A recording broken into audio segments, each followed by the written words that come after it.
96.7 KCAL rocks. It is your Thursday, which means let's talk some sports with our guy. He's a special dude. It's Pep. What's going on, Pep? Hey, good morning, guys. Listen, we got big Laker news right now. I know we're all fired up for the start of the football season, but the Lakers making some big news. Maybe the biggest of all was LeBron James signing a 2-year, it's almost $100 million, $97 million for 2 years, an extension. So he'll be here this year. He'll be with the Lakers next year. And there's also a player option for a 3rd year. And I'm guessing this might be the final contract for LeBron James. I don't really see him playing beyond this. Maybe he will. He's still in great shape. But this is it. This might be the final ride, period in his NBA career. But maybe with the Lakers to see how this is going to go with the new head coach, Anthony Davis. What's this team going to look like? It looks like they're going to give himself at least 2 years to figure this out.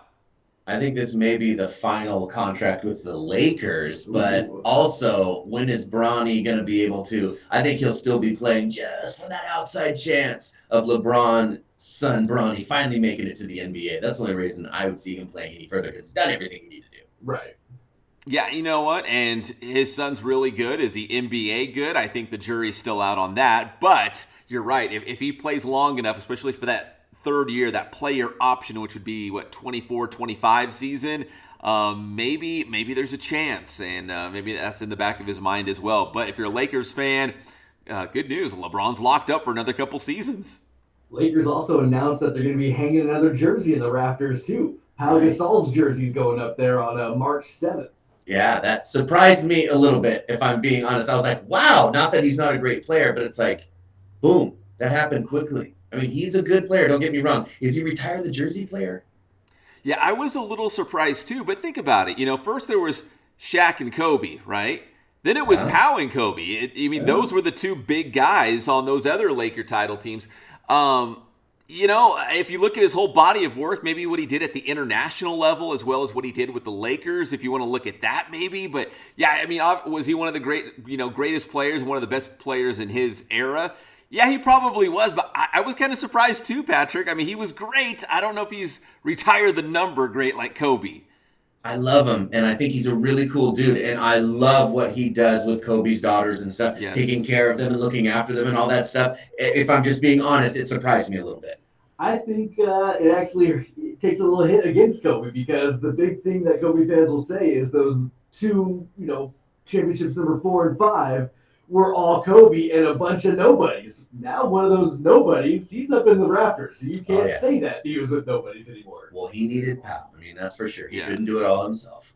Yeah, Pau was no Shaquille O'Neal, but he was a still pretty good number 2. NBA All-Star, now, having his retired jersey, number 16. So, he was still really, really good. Pau Gasol was a complete player. And I think that's going to happen in March, I think, at a Lakers March game. 7th. Yeah, so. Guys, let's pivot over to college foosball, and we got our first preseason top 25 poll. Always love these, and no big surprises at the top. We got Alabama, your preseason number 1. Ohio State at number 2, followed by Georgia, Clemson, Notre Dame. But if you're a Pac-12 football fan, you love that West Coast football, here you go. You got Utah, your defending Pac-12 champion. They're in at number 7. That's pretty high for the Utes. Oregon's at 11, and here we go. USC at number 14. So Lincoln Riley bringing some big expectations with the Trojans this year. It hurts my feelings a little bit because I want to have a little Pac-12 pride, you know what I mean? And look, and finally all these teams are good at the Pac-12 and it's going to dissolve. Well, you bring up a great point. This might be the last year that the Pac-12 looks like the Pac-12 that we're used to. Now, I have heard from a USC fan that maybe this is them trying to drum up a little bit of interest in SC and ranking them a little higher than maybe they should be ranked. Right, to maybe, perceive that they're going to be more powerful than they really are because they need that right now. They are turning around, but last year, what they were, does that really give them a top 25 ranking? You're right. And can they compete in the Big Ten will be the big question. We'll have to wait to see what happens right there. Another thing that did come out earlier this week is, remember, USC is a private school. They can do whatever they want. So going to the Big Ten is not a big deal for them. UCLA is more of a public school. Remember, Governor Newsom was saying, hey, explain to the people of California why UCLA is leaving. They had a really good argument. They're like, hey, remember all those sports that you were going to cut? They're all paid for now. Yeah, And I was like, it's all good. that's a pretty good point. You know what I mean? All that stuff that was going to get cut, all those other sports, they're all paid for now. Yeah. And that was kind of like, in the conversation. Done. Game over. Game over. And listen, that's a fair point. And I also don't want to stir the pot on this, but you might make a case that UCLA is the better football team going into the season, better than USC. Ooh. But USC is the team that's ranked because, they got the shiny new coach. They got a new quarterback. They got a big transfer at receiver. Like, maybe that's why the hype machine is like, ooh, on paper, USC's got a lot of cool things going on. But at the end of the day, I don't want to stir the pot. UCLA might be the better football team right now. We'll see at the crosstown rivalry. I mean, it's not who starts in the top 25. It's who ends there. Bingo. That's right. Bingo. You're exactly right, 40. Let's from college football to NFL. Another week of preseason action coming up. Friday night, we got the Rams. They're taking on the Texans. Saturday, we got the Chargers taking on America's team, and I say that very loosely. Taking on the Dallas Cowboys, all you Cowboy fans out there in preseason action. Hey, and I want to give a shout out too. We talked about LeBron James with that big contract extension. Well, there was another James in Los Angeles that people were excited about with another new contract. We're talking about Derwin James, the safety for the Chargers, maybe the best safety in the game.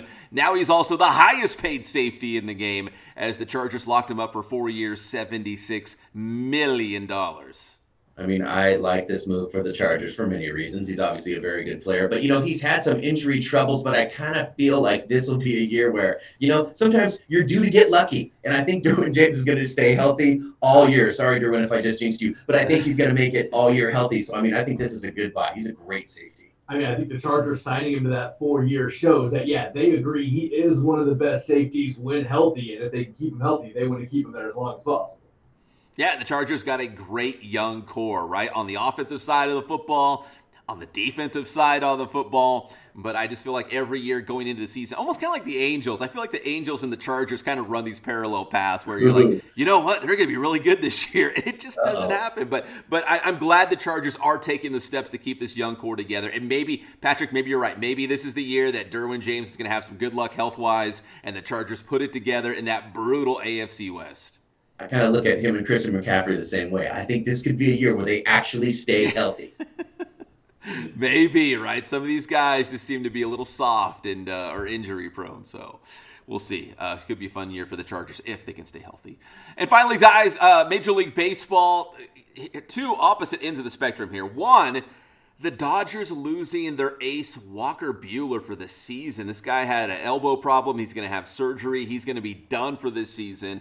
I know the Dodgers do have a lot of great starting pitchers. They're pretty deep in that area, but still to lose basically your number one guy, even ahead of Clayton Kershaw, I think that's going to hurt the Dodgers down the stretch, especially in these short playoff series where pitchers can take over and dominate in these short playoff postseason series. Well, I think everything was going perfectly for the Dodgers, but, sports imitates life, and life does not go perfectly. So this looks like this is going to be one blow, at least, against the Dodgers. We'll see how they recover from it. It seemed like it was going too well. Everybody was feeling a little too good about it. I agree. Yeah, definitely.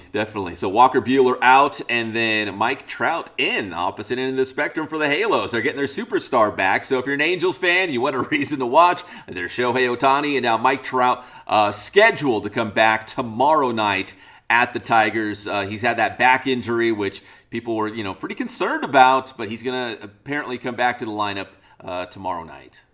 Right in time to affect nothing? Yes. I do have one positive because at least if you are going to go to an Angels game, the tickets are very cheap right now. Okay. And my kids want to see Shohei Ohtani and Mike Trout. So it's a good time to see those two players and save a little money. Yeah, the time is now, right? Go out there before maybe they're going to be really good next season and tickets will be hard to come by. Who knows? But time is now. I know you don't want to hear this, but winning's expensive. Losing is cheap. Yeah, winning teams. Do you think Lakers tickets are cheap? You think Dodgers tickets are cheap all the time? No. Lakers tickets should be cheaper. They should be cheaper. Logic. You're right. Tell them how to get your stuff. Yeah, if it's based on winning, right? Hey, right. Shout out to my guy 40, man. It's been an honor, pleasure, man. Nothing but the best for you. And find my stuff on Inland Sports all over social media, the Inland Sports YouTube channel. Go get him, 40. Thank you, sir. Thank you, Pat.